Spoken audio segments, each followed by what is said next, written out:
Olá, queridos, estamos de volta. Nosso programa A um Clique de Você. E quero dizer para você que nosso chat está aberto para conversar com você. E outra coisa, não deixe de me enviar o seu e-mail.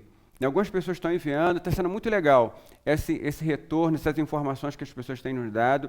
É muito importante para nós receber o seu e-mail, você comentar sobre o seu problema, sobre a sua dificuldade. O seu problema não é só o seu problema, com certeza a palavra que Deus tem para você é a mesma palavra que Deus tem para tantas outras pessoas que também estão passando pelo mesmo problema que você. Portanto, não deixe de me enviar o seu e-mail. Meu e-mail é prstort@gmail.com, ok? prstort@gmail.com, você vai me enviar o seu e-mail e nós vamos estar em algum momento abordando aqui esse teu problema, essa sua dificuldade. Não vamos citar o seu nome, vamos utilizar um nome fictício de forma que você não seja identificado e que muitas outras pessoas também possam se identificar com o problema.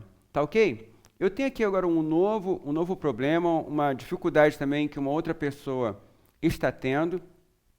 E essa é uma dificuldade que eu vi que tem muitas pessoas que perguntaram sobre coisas semelhantes a isso aqui. E eu achei interessante abordar esse problema, que quem nos manda aqui é um senhor que nos manda, vou chamá-lo de Pedro, e ele fala assim: pastor, eu aprendi que a avareza, ira, gula, luxúria, soberba, preguiça e vaidade são os 7 pecados mortais, ou 7 pecados capitais. Isso significa que quem tiver esses pecados vão para o inferno?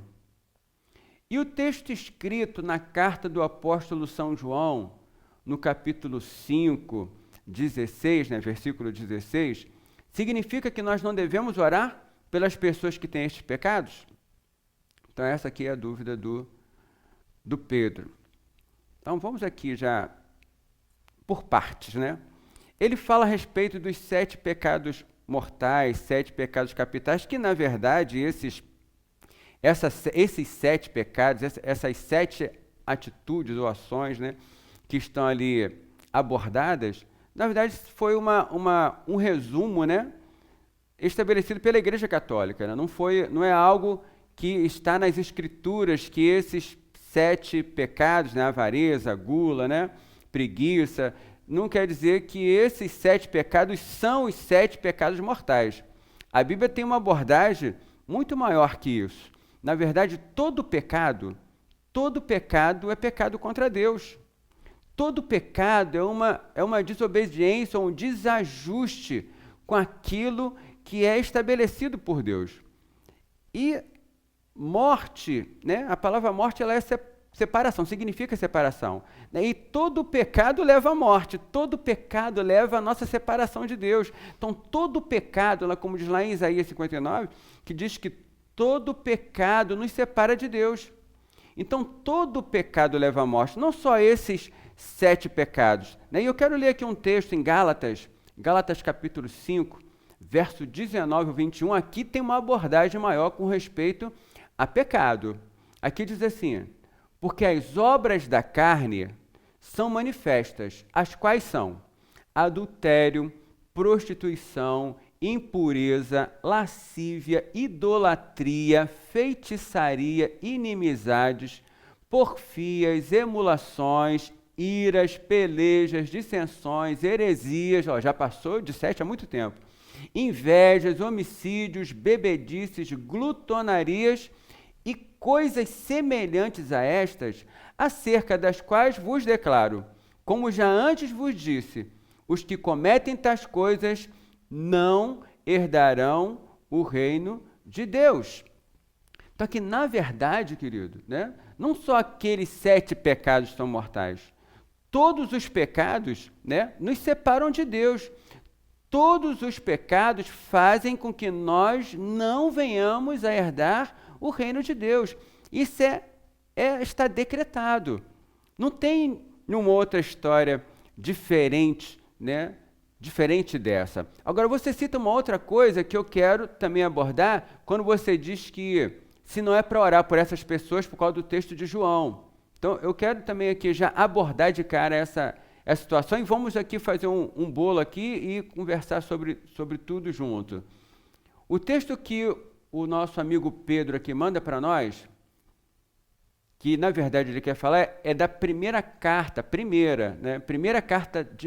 de João, do apóstolo João, capítulo 5, verso 16, e eu vou ler também o 17, que diz assim: se alguém vir pecar seu irmão, pecado que não é para a morte, orará, e Deus dará vida àqueles que não pecarem para a morte. Há pecado para a morte, e por esse digo que não ore. Toda iniquidade é pecado, e há pecado que não é para a morte. Muito bem. Vamos aqui. Olha só. O apóstolo João faz aqui uma diferença entre pecados para a morte e pecado não para a morte. Não significa que os outros pecados não geram morte, ou que só existe um tipo de pecado que gera morte, mas essa morte aqui de que João está querendo falar, desse pecado que gera morte, é aquele pecado de Jesus lá em Mateus, capítulo 12, quando ele diz da blasfêmia contra o Espírito Santo. Daquele pecado que é um pecado imperdoável, a blasfêmia contra o Espírito Santo, que é um posicionamento genuinamente interior, que é expresso em suas palavras e atitudes contra toda ação do Espírito Santo. Então é essa atitude, é essa blasfêmia, é esse pecado que João está falando, esse pecado você não precisa orar não, porque esse pecado não tem perdão. Agora, quanto aos outros pecados, eles são pecados para a morte no sentido que nos separam de Deus, mas porque, na verdade, a condenação estabelecida por Deus, embora tenha relacionamento com o pecado, não é o pecado, a atitude de pecado, que na verdade vai te condenar. Porque o que na verdade nos condena é a nossa separação de Deus, a nossa vida irreconciliável com Deus. E só existe uma forma de nós nos reconciliarmos com Deus, é através de Jesus Cristo. Jesus Cristo é aquele que pode operar o milagre da nossa vida. Jesus Cristo é aquele que pode nos perdoar os pecados. Se nós nos arrependemos dos nossos pecados, confessamos os nossos pecados e confiamos na obra redentora de Jesus, então nosso pecado é perdoado e passamos a ter a vida eterna. Ok? Agora, o pecado que João está dizendo que é o pecado que conduz à morte, é porque naquela época de João, existia o que nós chamamos de apostasia. É o afastamento completo dos preceitos de Deus.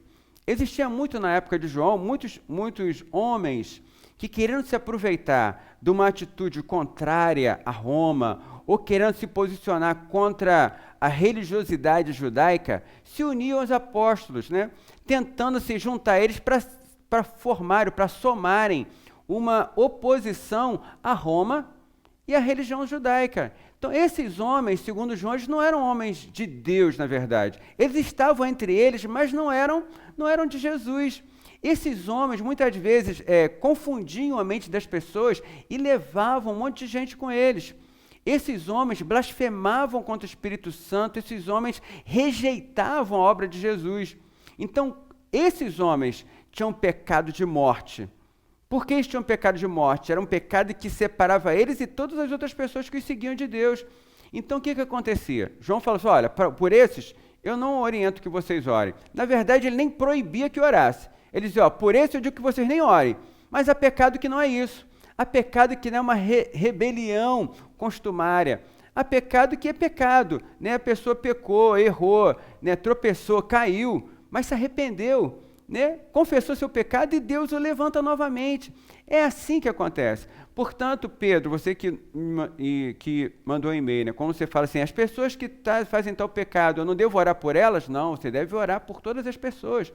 Precisamos orar por todas as pessoas. Agora, tem aquelas pessoas que se levantam como rebelião mesmo, se levantam como realmente homens de Satanás, levando muitas pessoas à destruição. Portanto, é por essas pessoas que João fala, olha, nem por essas você nem precisa nem orar. Então, é essa questão aqui que é o pecado da morte. Agora, quantas outras pessoas, você deve orar sim.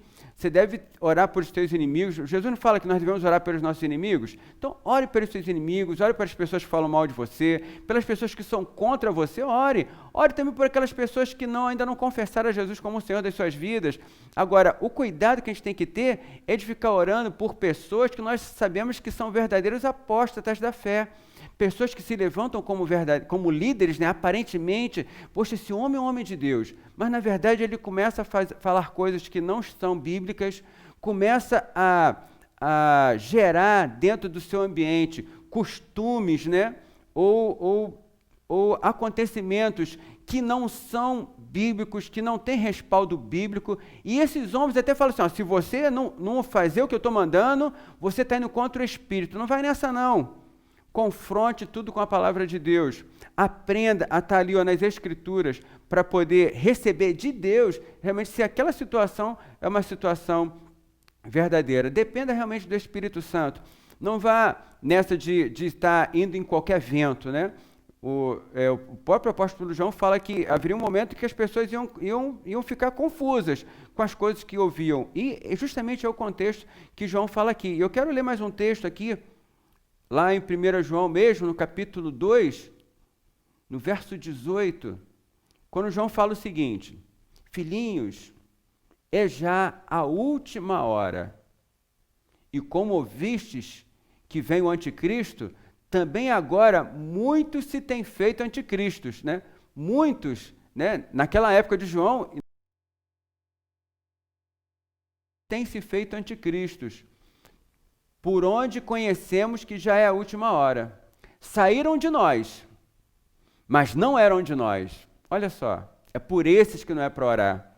Saíram de nós, mas não eram de nós, porque se fossem de nós, ficariam conosco. Mas o ficariam conosco não é ficar na nossa igreja, é ficar na mesma fé, se mantendo fiel a Jesus. É isso que o João está querendo dizer.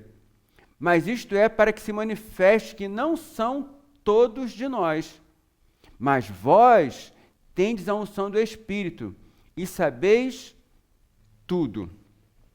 Muito bem, essas pessoas, esses homens aí que o João está dizendo que eles saíram de nós, mas não eram de nós, esses homens não tinham o Espírito de Deus. Eles negavam a fé em Jesus.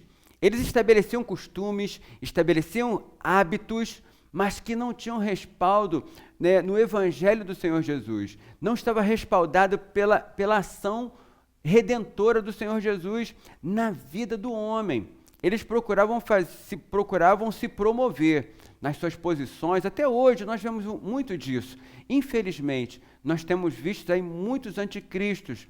Então, nós precisamos realmente ter cuidado, né, no ambiente que nós estamos, no ambiente que frequentamos, mas esteja firmado na palavra de Deus. Se você está firme na palavra de Deus, né, como João fala, vocês são de Deus, vocês são dos santos, vocês têm a unção do santo, vocês têm a unção do Espírito Santo, porque todo aquele que crê tem a unção do Espírito de Deus, porque nós só confessamos a Jesus como o Senhor da nossa vida se for pelo Espírito de Deus, porque o próprio Cristo diz que o Espírito, o Consolador, é Ele que nos convence do pecado, da justiça e do juízo. Então é o Espírito Santo que nos conduz a termos esse entendimento. Portanto, querido, se firme em Deus, continue orando por aqueles que ainda não estão nos caminhos de Jesus, não importa que tipo de pecado seja. Se você acha que é um pecado grande, qualquer pecado separa de Deus, portanto, ore por todas as pessoas que você entende que elas não estão assim deliberadamente, né, rejeitando a Jesus, mas elas na verdade não conhecem Jesus ainda. Como Jesus falou, olha, Pai, perdoa-os porque eles não sabem o que fazem. O próprio Pedro fala assim, se vocês soubessem realmente quem é Jesus, vocês não o tinham crucificado. Então essa é a realidade da nossa caminhada, do nosso entendimento. Pedro, firma os teus caminhos em Deus, continue orando pelos pecadores, continue falando de Jesus para que as pessoas venham se render a Jesus e que a tua fé venha se fortalecer cada vez mais nesse Cristo maravilhoso e bendito que morreu na cruz por causa dos nossos pecados, e quando nos aproximamos dele arrependido, confessando os nossos pecados, entendendo que Ele é o Senhor da nossa vida, serás salvo. Crê no Senhor Jesus e será salvo. Essa é a palavra. Deus te abençoe. Estamos encerrando nosso programa. Até a próxima semana. Que Deus te abençoe rica e abundantemente.